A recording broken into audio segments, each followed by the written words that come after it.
Hey everyone, welcome in. Rob Hipp here. I'm joined today by Patrick Shannon. He is the CEO of Huntsville Memorial Hospital. Patrick, it's been a little while. Good to see you, man. Good to see you, Rob. Thanks for having me. Yeah, you really bet. Appreciate it. What have you been up to lately? It's good to see you again today. Well, got through the summer months. That was important because it was very hot. But no, we've been working hard at the hospital, doing a lot of good things, recruiting physicians, and continue to build our service lines there so we can have more services available to the community. It's been great. You and I had a chance to sit down. It seems like yesterday, but it was several months ago, and some information that you were able to talk about with folks about the upcoming hospital bond. And there's been some revisions, some in my opinion, some really exciting things. And wanted to make sure that you highlight those today. But there's a lot of people out there that may not be able to get to a town hall, that may not be able to find out, man, I just don't have the time. I can't get out there to a town hall. Well, today is the day. You can find out right now through this virtual town hall meeting. That's why we're sitting here with Patrick today. And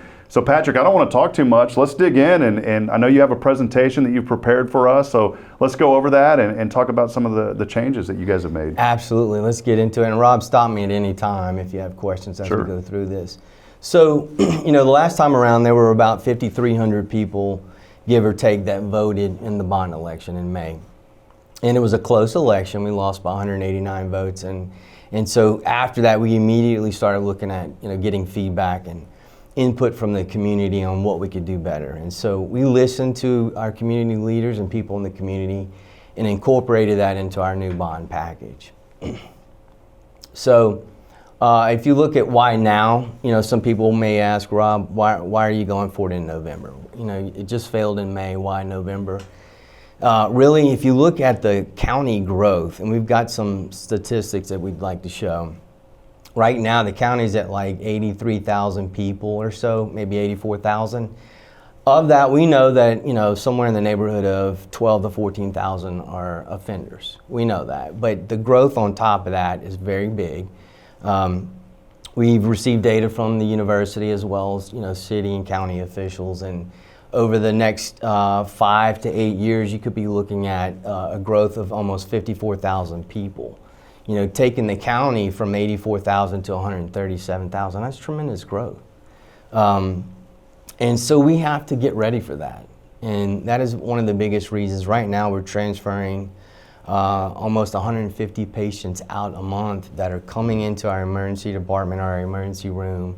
We don't have the capacity, we're out of beds, or we don't have the specialty, the physician available, and those have to be transferred out. So this is now, and a lot of times people are in our emergency room waiting several hours because the ED is busy, and patients don't like to wait. I don't like to wait. You don't like to wait, and so when you come into the ER and you're waiting that long, you may get fed up and want to leave, And so even though we work on that very hard on our throughput, again, that is the current status of the population in Walker County, so we're trying to get ready for what's coming. And so to give you a little bit more detail on the growth, if you look at what is reality. So we've met with several city officials that have shared with us that there are 8 residential projects already in progress inside of the city limits and in the ETJ.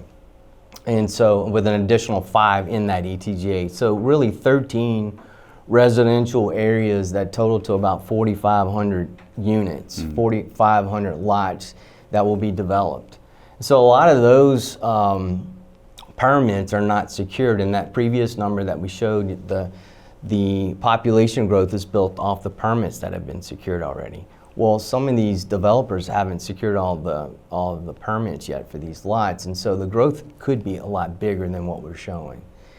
So this is real growth. And this is something that we have to address. And I think one of the reasons, talking about the growth, this plays into a huge part of everything that is going on with what HMH is hoping to do. I mean, the growth is a significant reason. Hey, we've got to see some changes to accommodate the growth that's happening here, not just in Huntsville, but throughout Walker County. Absolutely. And like I was saying today, and it's, a lot of times we'll have 80-something patients in a bed in the hospital. And so we are many times full, which backs up the emergency room, which causes the delays in the ER. So we have to address that and increase our capacity.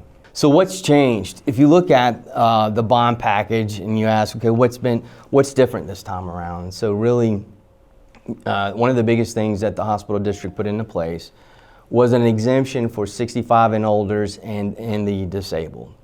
So for that population, before, the tax exemption was $12,000 on the home value. It has been increased to $150,000. And so that's a sizable increase that's going to really help strengthen the care that's provided for our seniors and disabled and secure their future in healthcare. And I'll show you in a little bit more detail what that means to each person.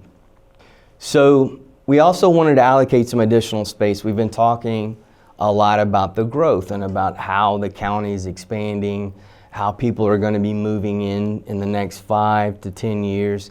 How do we accommodate for that? So the rendering, the hospital build that we had last time, 5-level facility is still the hospital that we're going to be building out front. This time around, we took the top floor, I should say, and it'll be unfinished. We won't finish it out, but we're going to use that space for an additional 30 beds that could be expanded into at a later point to accommodate for that population growth. What we'll do is pivot and use the 3rd floor of the current facility. Right now, our 3rd floor has a lot of private rooms already, so we'll be able to renovate those rooms and tie it in with a crosswalk to the new hospital that will be out front that will enable us to have that additional capacity that is needed. You know, the first time around, a lot of feedback about, hey, we really don't like the semi-private rooms. When we round on our patients, a lot of our leaders go into patient rooms Monday through Friday. We round on every patient in the hospital. And a lot of the feedback that we get is, they don't like to be next to someone in a semi-private room. It's not what you would expect. It's not what you see when you go down south. So this is going to be addressed. So the new hospital, as well as the 3rd floor in our current facility, will be all private rooms. So some of the things that we have to make sure that we address. We talked about how we transfer patients out, Rob, very often, 150 patients a month. That's a lot. Mm-hmm. So a lot of them are in critical care, or what we call our ICU or intensive care unit.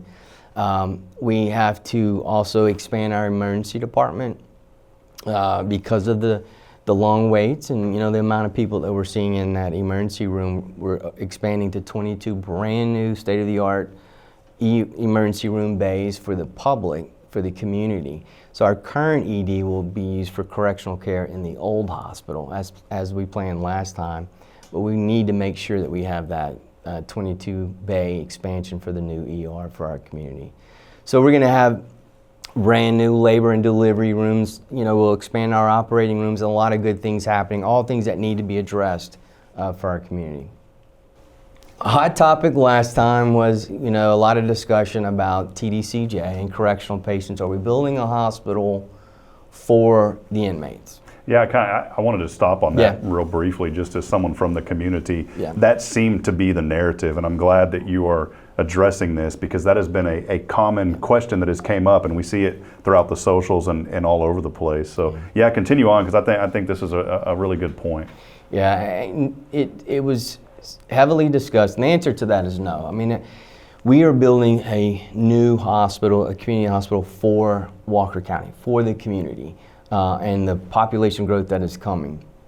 So we are not planning to expand the correctional care patients in any way, even in the old facility. Now, will we continue to do that? Of course. Our emergency room is the only 911 or ED in the county, so those offenders do come to our emergency room. We have to stabilize and treat, and then oftentimes they have to be admitted. They will be admitted in our current lockdown unit that we already have, but no further expansion from that. So what will we do with the remaining portions of the hospital? So we have the 3rd floor that we're gonna do, so we won't have any correctional patients on the 3rd floor. They will all be relocated to, let's say, the 2nd floor. Then what's remaining, we can outsource or sublease to other entities, like post-acute entities that may need that space. There's a lot of interest in inpatient hospices or long-term acute care hospitals leasing space from an acute care hospital and being right next to an acute care hospital. So we've already met with several companies, and there is interest in doing that. As a result of making changes and pivoting to the third floor of the new hospital, making the top floor of the new hospital, where it's unfinished but ready to go when we need to expand. We've pulled some equipment off, Rob. So we said, hey, we've got to get the cost down. You may remember it was $246 million last time was on the ballot. So we worked on that very hard without adversely impacting the care provided. This is still a state-of-the-art building with top-line equipment. We just pulled some of it off the bond to be financed at a later point by HMH. So we won't go back to the public for another bond. HMH will figure that out because you have a year of planning. If the bond passes November 4th, there's a year of master planning, all the details of it, and then you have 2 years of construction. So you're 3 years out. So we have time to finance some of that equipment. And so we pulled out about $15.5 million of equipment that will be financed at a later point by HMH. So in total, we dropped the cost $48 million. So now the bond package and the amount that will be on the ballot in November is $198 million. Okay, so what's the personal impact, to you as a taxpayer? Last time around, we did our estimates on a $100,000 home. During our town hall meetings, we did get some feedback. Hey, why don't you at least use the average home value in Walker County? So we did that. So what we're showing as the average home value in Walker County is $265,000. The 30-year average for that $265,000 home is going to be an increase in taxes of $11.87 per month. $11.87. So why do we use 30 years? Because it's a 30-year bond. And so that is something that we wanted to make sure the community was aware of. Now, to show you how the exemption impacts the 65 and older and the disabled, once you apply that $150,000 exemption for that population, they're going to be paying $5.15 per month as an increase on their taxes. One question I had on that, because I've heard some feedback, and I just wanted to ask you this one. When you say 30-year projected average, does that mean it will be the full 30 years, or is there a chance that it possibly could be less than 30 years? Now, perfect question. Leads into my next slide. So really, I didn't even know you had the next slide with that, so there you go. And the answer to that is no. I mean, so HMH is 47 years old.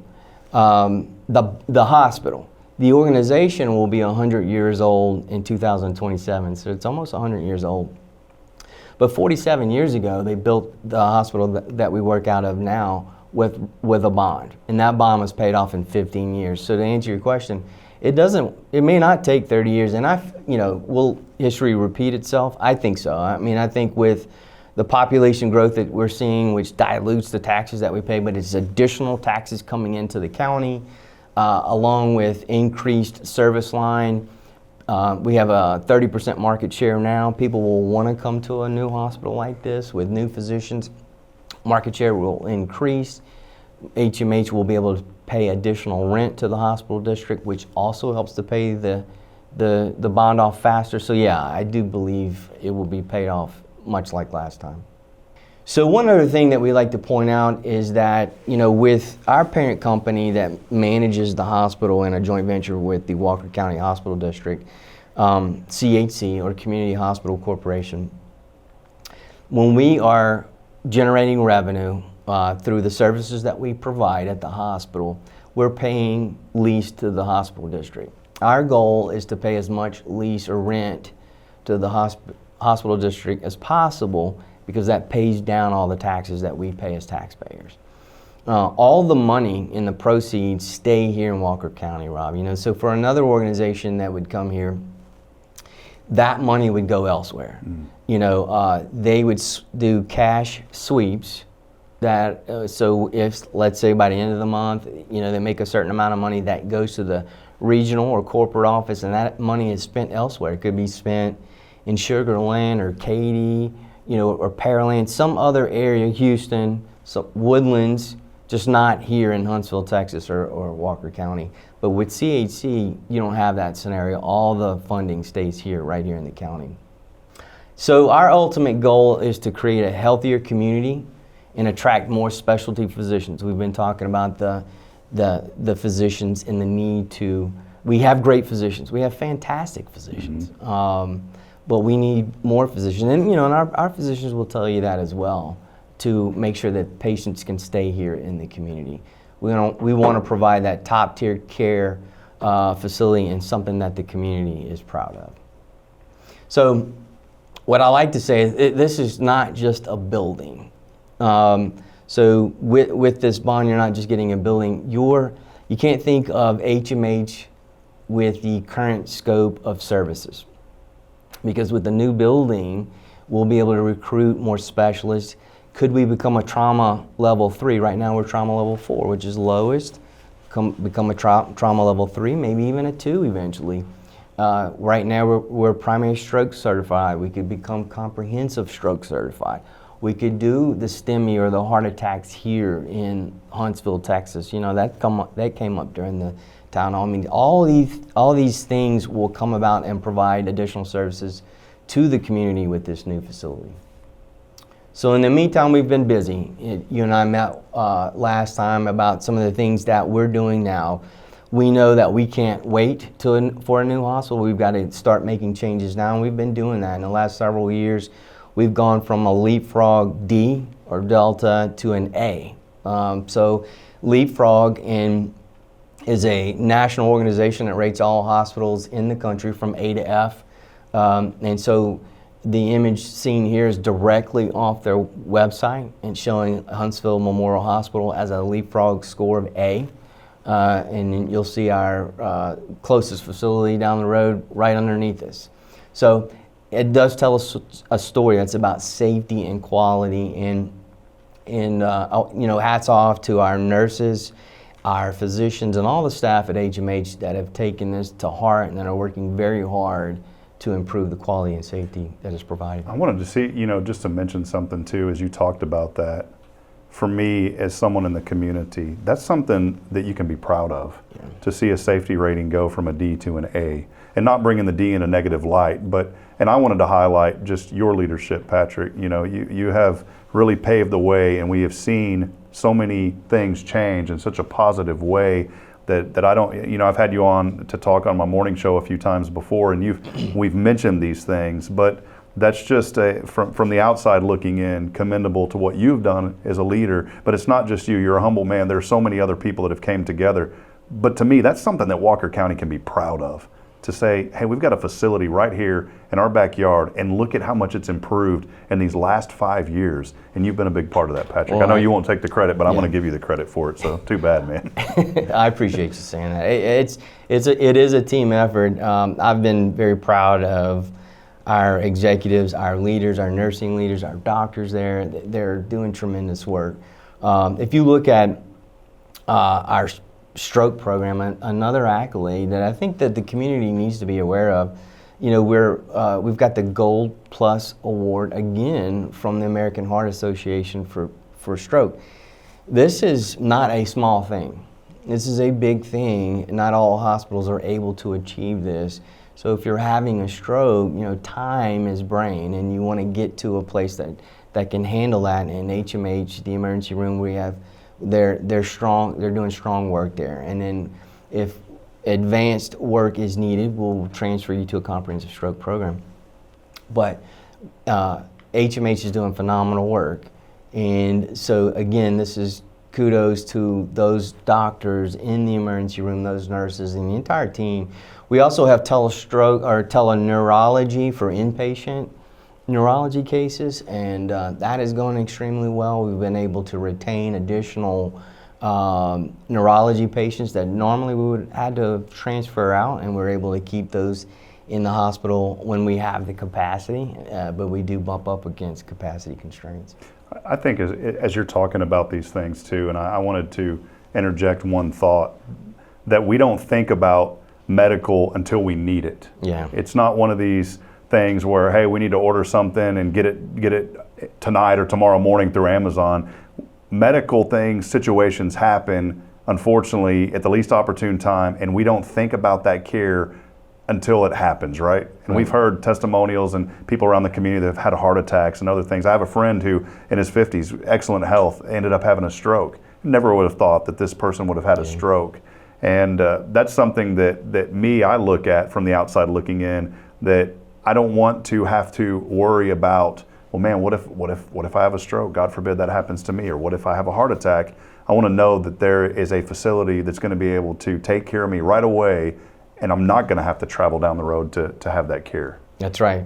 I mean, this is investing in our community. And to add to what you're saying, Rob, because time is so important, whether you're having a heart attack or stroke, and the 45 is getting worse. I mean, so it's not just the growth in Walker County, it's the growth in Montgomery County. So Montgomery, the traffic, it's going to be more difficult to get to those facilities down south.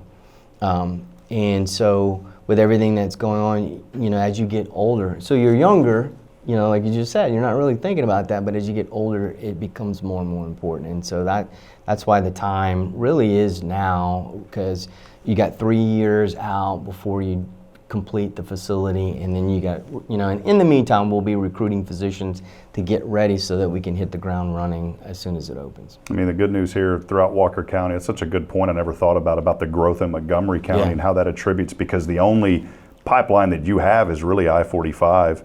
And when I think about all of the county, so many times when we think of Walker County, we think of just Huntsville, but we think about New Waverly, we think about so many other communities that are connected here to Walker County. That timing is so critical, and you can still get anywhere within this county. I don't have the science or the math to prove it, but I would say that you can get anywhere in Walker County within about 30 minutes. Yeah.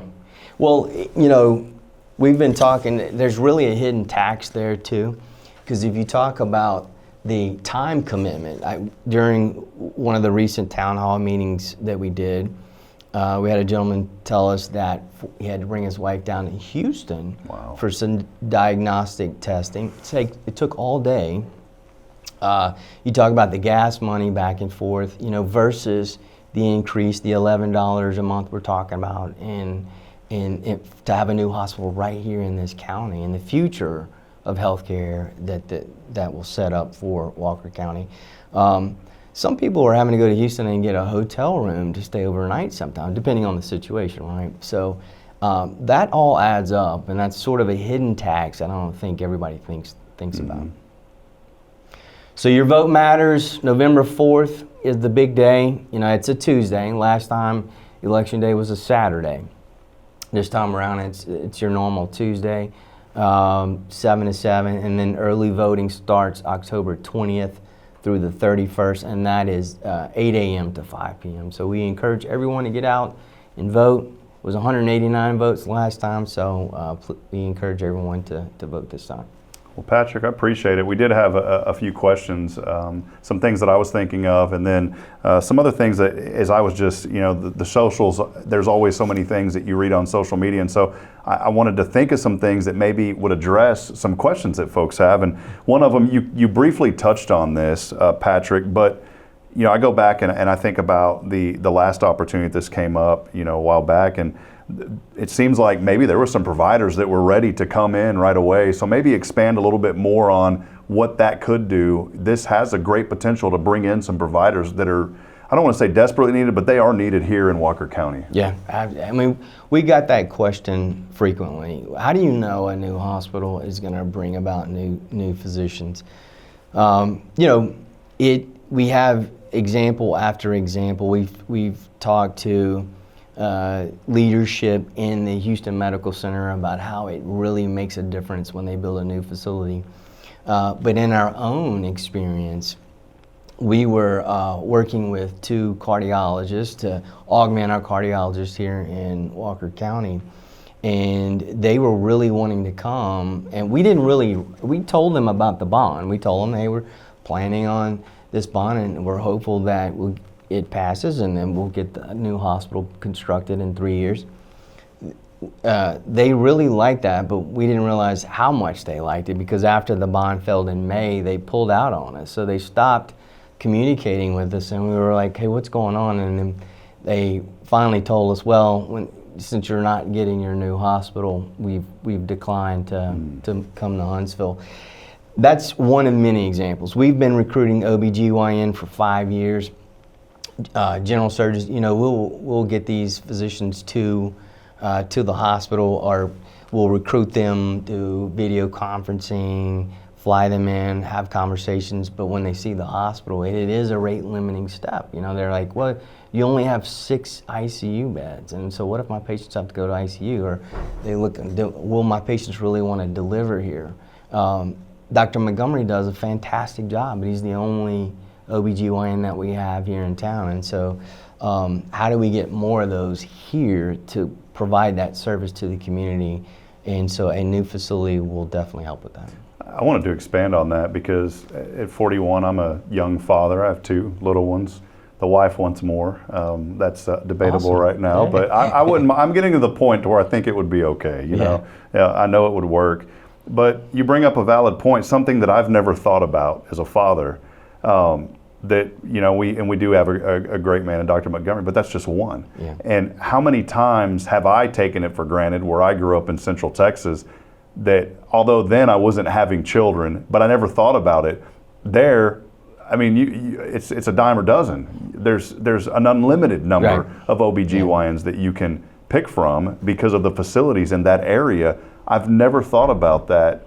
And as you said that, I'm like, wow, Bridget and I are considering having another child. Yeah. And the last 2, where were we at? We were down in the Woodlands area. That's where we had the deliveries. Yeah. I'd much rather not have to drive back and forth because I had to go home, let the dog, and do all this other stuff that you don't think about when you have babies.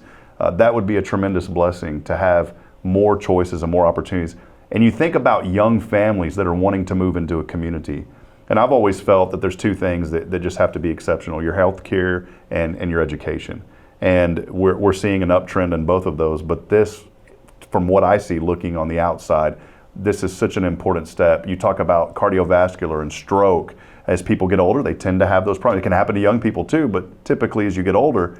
But then for young people and young families, well, if you want young families to move to your community, you need to have more than one OBGYN. That's a great point that I never thought of last go around, for sure. And it compounds. I mean, so if you get a new L&D in a facility like we're proposing, you can then expand and build a NICU, a neonatal intensive care unit, where you can take care of the babies here in Huntsville. So those, hopefully your baby doesn't need to go into a NICU, but when the baby does, you just mentioned driving back and forth for delivery.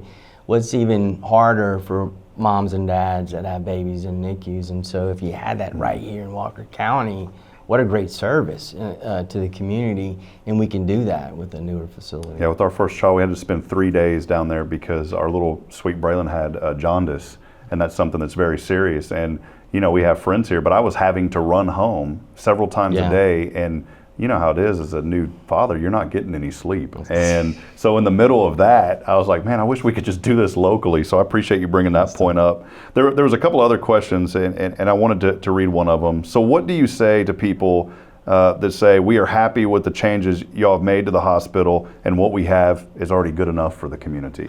Because we have heard that conversation. I am so grateful for our staff and our physicians that have been making huge strides in our care and our quality. And they're doing great work. But we're at capacity. We have, like I said, we transfer so many patients out to the tune of almost 1,500 patients a year. Wow. Critical care, things like that. And that is right now, Rob, that's before all this growth that we're expecting, that all the community leaders are saying, hey, get ready for, with all this development. So the wait times in the emergency room and us hitting capacity in the ICU and running out of private rooms, we're going to get to that much faster than we are today. And then I guess finally, we've talked about all of these changes and some really what I feel are very positive changes this go around. Not that things weren't before, but it's going to be something I think is really great. Someone out there is watching, and I always encourage people, please don't rush into a decision. Get the information, look into it. A lot of times we are so quick to say something without digging into it, and there's a lot of opportunities where people can get more information. Y'all have been very transparent along the way. How can people dig in, get more information? If somebody wants to have an extended conversation, not just at a town hall, what can they do to do that? Yeah, absolutely. So I would suggest our website, the HuntsvilleMemorial.com website is one. Two would be the Walker County Hospital District website. And then if there are also Facebook pages, so both HMH and the Walker County Hospital District has Facebook pages where we're trying to provide as much information and statistics as we can, as things come up, because people have questions and we're trying to update those frequently. So that's available. And then we'd also say just call us, because we're not going to think of everything. There are going to be questions that come up. There are going to be things that are brought up that may not be factual, and we'd like to make a correction to that if and when possible. So call us, and we'll definitely have a conversation. You can come over to the hospital. We'd love to speak with them. Well, great. Well, Patrick, it's been fun, man. I enjoy sitting down with you and catching up and just hearing about the great things that are going on at HMH, and something that I'm proud of in our community. When Bridget and I had an opportunity to move back to Texas, we were up in North Dakota. Many friends thought we were going to go back to our hometown in Central Texas, but we wanted to be here because of the people and because we know that there are so many positive things happening right here in Walker County, not just in Huntsville, but throughout. You see the growth in communities like New Waverly. I just read something the other day of new neighborhoods coming in there, and we're seeing all of that growth culminate. But one thing that we've maintained is the culture, and I think the things that you are doing are right on point. So we appreciate you. Thank you for your time. Appreciate you. Thank you for having me. And we want to encourage people again, get out and vote. And we're just asking you, get out and vote. Election Day is going to be on November the 4th. That is a Tuesday. So go and vote. And we appreciate you, Patrick. We'll catch up again soon. Thank you, Rob. Appreciate it.